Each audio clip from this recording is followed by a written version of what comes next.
Grandma, so could I actually have you move where your body's kind of facing towards the window? Like move the chair? Yeah, Like that's this? better. Yeah.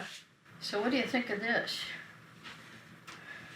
It's a scarf. Whoa, for who? And I thought, well, maybe a grandchild will like it. Maybe somebody that's going to Chicago. No, I would love that. I need more scarves for Chicago, actually. What? I need more scarves for Chicago. I need those nice little socks you make. Okay. Yeah, hats. Okay. So, could you introduce yourself for me? Oh, my name is Carol Rankin Takaki. I'm from New Jersey. And right now I teach English as a second language. I just love it. Well, I was raised in New Jersey. My parents were what they would refer to, I guess, as WASP. That came very late. I was what they called an afterthought. My brothers were already grown. In fact, one was 17 when I was born, and I became an aunt when I was 6. They were quite conservative. For one thing, they were older than everyone else, and town had become quite multicultural, and they were very set in their ways, and that was not easy. But they were very, very loving. They wanted me to go to college, and I did. I went to Worcester College in Ohio, and which is where I met my husband. Beautiful. Let me ask you, when was the first time that you were in love? First time I fell in love? Yeah. Oh, dear. Well, when I was in high school, I certainly thought I was in love. I mean, his name was Bobby O'Brien, and I was 16 and he was 15 and a half, and he was a lot of fun. He was Irish, Catholic, of course. My parents were a little concerned he was Catholic. His father was concerned because I was Protestant. But in the end, we broke up. And I had another boyfriend. His name was Bobby Treat, quite a bit older than me. And he introduced me to all sorts of things. Took me into New York City, and we wandered around Greenwich Village. He taught me about classical music. But, I don't know, there were a lot of problems with that relationship. I went off to college. There weren't very many colleges in New Jersey. Why don't you take a look at Worcester? And the thing about Worcester was a Presbyterian college, and we were Presbyterian. And I just got there, and I just fell in love with it. My parents drove me out to Worcester. My mother cried. I didn't. She was disappointed that I didn't cry. I was so excited to be at college. I was excited to be away, be on my own. The school was almost entirely not only Protestant, but North European. There were a few students who were of other nationalities. There were a few Asians, most of them somehow connected to missionary work. There were these 2 Hawaiian Japanese guys. I saw them from time to time. They were never in any of my classes. One day, you see, Worcester had compulsory church, and I was on the honor system. We had to go to church 8 times a semester. So my friend who was Episcopalian said, "What, could you want to go to church with me?" And I thought, oh, that's interesting. I don't know anything about Episcopalians. So I went to church with Alan, the altar boy. That's the guy who helps the priest. Was one of these guys from Hawaii. And as in so many churches, the priest stands at the door and says, happy to have you come, blah, blah, blah. And next to him was this kid from Hawaii. And so Ellen said, "Oh, and this is Ronald Takaki." And I said, "Hello." And I went home, and Ronald Takaki calls me at the dormitory and asked me to go to this prom with him. And I thought, oh, that would be interesting. Sure, I'll go to the prom. He had it all figured out. We go to Howard Johnson's. So I was dressed up in this poofy dress. It was kind of interesting, and he had on a tuxedo. I remember writing to my parents about how I was going out with this guy from Hawaii, and she writes back and she says, what are you doing with a colored guy? I said, a colored guy? What's she talking about? I mean, it didn't kind of make sense to me, although I knew what she meant. She meant that he wasn't white. So I didn't think too much about it because I thought, well, I'm just going on one date. I went and I just had such a good time. I mean, we had a great time talking, and it was a lot of fun. He said, well, how about if I come by and we'll take a walk? And that would be the next day. And so we took a walk, and then Wednesday night he came by to take another walk. It was raining. I had a raincoat on. I had my hands in my pockets. So we're walking, and it was late at night, probably 8 or something. And suddenly he puts his hand in my pocket and grabs my hand. And I thought, oh, gee, I've got a problem here, Felt awfully good. Anyway, I get back to the dorm, and I tell my roommate, who was from California and raised quite differently than I was, I said, I got a problem. And she said, what's the problem? I said, he held my hand. And she said, so what's the problem? That's not a problem. I said, well, you know how my parents feel. This is a problem. And she says, no, it's not a problem. And I think about Nikki, and I think, well, that was great. I mean, there was another point of view I hadn't really come up to before. It only took, I think by the end of the week, there was the kiss. It was the end of the school year, and I'd be going home pretty soon. But between those last, I think it was 4 or 5 weeks, we really got to know each other, and by the time we went home, we were talking pretty serious stuff. Home I went to New Jersey, and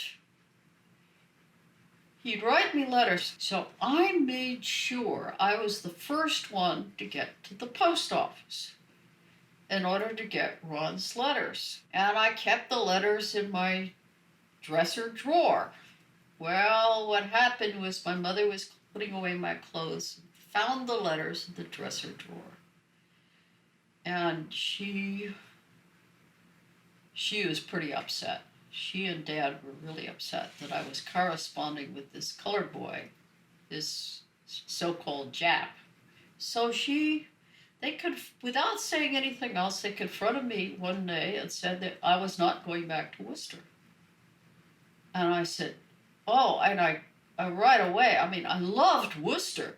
I think I loved Worcester more than I loved Ron. I just wanted to go back to school, but they decided I was going to go to the University of Maryland. Crazy. I took off. I disappeared. Actually, I went to my girlfriend's house, but I was devastated. I didn't know what I was going to do. But somewhere along the line, they got me to come back home. And they decided that I could go back to Worcester, but I couldn't date Ron. So I got back to Worcester. I went by train. Ron met me at the train station with the biggest hug and kiss ever. And I thought, oh my God, what if my Dad had me followed? I wouldn't have been surprised if they had done that. Then for a year, we dated secretly at Worcester. I mean, I wasn't dating him because when they said, if I dated a Jap, no white boy would want to have anything to do with me. And I did go out with a couple of white boys, but my heart was with Ron, and it just increased in intensity. I think at that point, we had thought we would elope. And do you remember I talked about Bobby O'Brien? Bobby O'Brien's father said to me, you should give your parents a chance. I don't think you should elope. I think you should talk to them and tell them what's going on. Just before my 21st birthday, Ron was in New York City, for some reason. I can't remember why, but he was in New York City. He couldn't go home for Christmas like I could. I mean, the parents didn't have the money for him to fly to Hawaii. And so he was in New York City, and I arranged for my parents to meet him, to go to a Broadway show. And I told my parents that I had these tickets. I remember I was home with my mother. The cleaning lady was there. And my mother figured it all out. I'm not sure how she figured it out. She figured it all out. And she became hysterical. And I was as calm as a cucumber at this point because I knew exactly what I wanted. And so Mother called Dad. Dad comes home from the lumberyard. By the time Mother started crying, then the cleaning lady was crying. I mean, it was something else. Everybody was crying except me. I said, I'm going to marry him. I told them blank, I'm going to marry him. And I'm almost 21. Now 18, you're an adult. At that time, it was 21. In some states in the country, a boy could marry when he was 18, but a girl had to be 21. It was, you were the responsibility of your parents if you were a girl. So we went up to New York. We had dinner first, and it's interesting because my father refused to look at him. So it was really weird. We went to the show and we came back home, and then there was the talks that went on and on and on about what about my children? I know you love children. What are you going to do about children? And I said, well, we'll have children. There are a lot of children in Hawaii that are half and half. And then there was a series of my brother talked to me. Then my other brother talked to me. The worst part was the dentist. So I went to the dentist, and I'm all draped in a white robe. Dr. Talon says to me, "What's this I hear about you deciding to marry a Jap?" Well, he could, if he wanted to talk to me, he certainly started out the wrong way. So it was time for me to go back to Worcester. And my parents said they wouldn't give me any spending money. I would learn how dependent I was on them. So senior year moved along, and it was time for us to get married. And one of the jobs that we had was to put together the student directory. And so we sold ads for the student directory. And the people who put the student directory printed wedding invitations for us. The minister and his wife not only married us free, but supplied the cake. And it just went on and on. I think the only thing we had to pay for was the organist. And the church was filled. We graduated that morning from Worcester. And my parents wanted to see me graduate from college. So my mother and father, 2 brothers and sister-in-law, drove out to Worcester to go to the graduation, but not the wedding. They had refused to go to the wedding. I knew they really wanted to go. They had to somehow find a way to do it. But I heard a story many, many years later. I'm going to say probably 40 years later, from my sister-in-law. She was not raised the same way. And she said, "Mother and Dad Rankin, I'm staying for the wedding. You'll have to wait for me." And so they came to the wedding. They didn't stay for the reception, but they came to the wedding. That's okay. I said goodbye.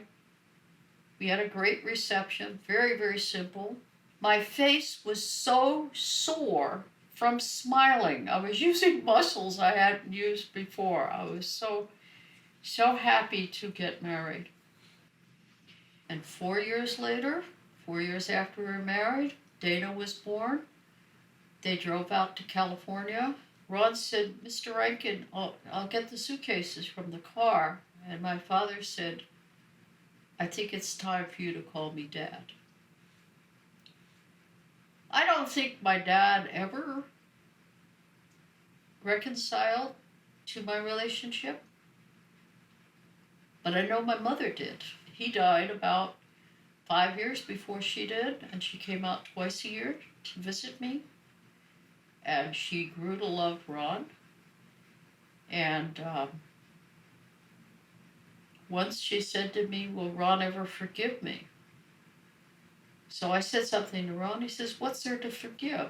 I mean, that was the way they believed. That's the way they were raised.